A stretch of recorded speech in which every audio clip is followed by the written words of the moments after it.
right, ghost lines. You can learn ghost lines first. You can use monster grip first.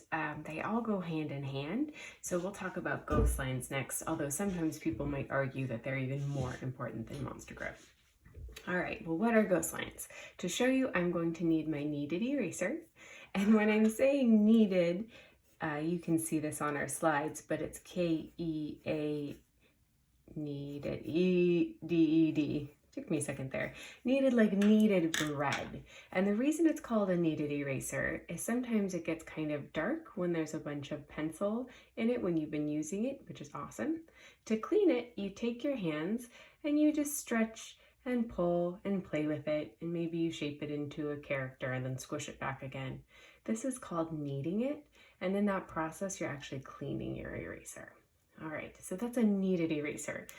Well, why do we use them? Artists use kneaded erasers because they're very gentle on your paper. Sometimes if you're doing a picture and you go in with a white vinyl eraser and you press too hard, you can tear your paper, or you can rough it up to the point where it doesn't work as well and it'll never be that smooth surface again.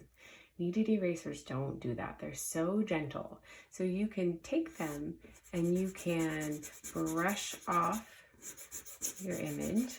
I pressed down pretty hard on that without damaging your paper. The other great thing about kneaded eraser is maybe you don't want to take off all of your pencil, you just want to lighten it a little bit. Kneaded eraser, you can just kind of tap at it, makes that little squishy sound, and that's going to take off some of it. Maybe I want some of it. I don't want to lose everything like with a white vinyl. I just want to lighten it. So that's why artists use kneaded erasers. We're going to use them a lot in this course, so it's good to get familiar with them.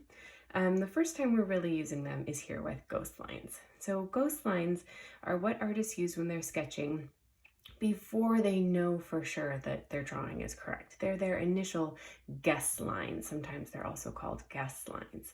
And the secret to ghost lines is they're so light, so barely there, that you can take your kneaded eraser and just brush them off the surface and they're gone.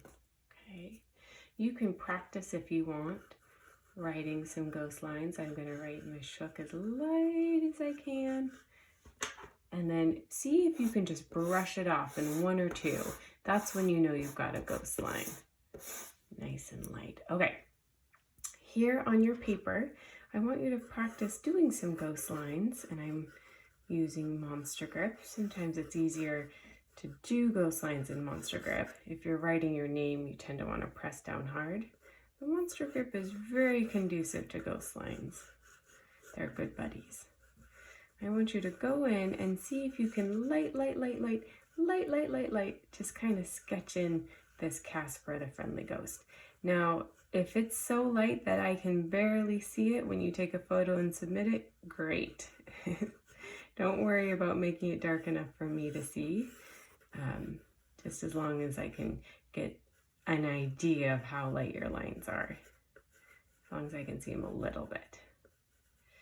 Okay, and no, he's not a perfect Casper. I'd fiddle with him a little bit if I were taking the time, but my lines are light. The reason we use ghost lines is because some of us, I'm not going to name names, maybe me, are not perfect all the time, if you can believe it.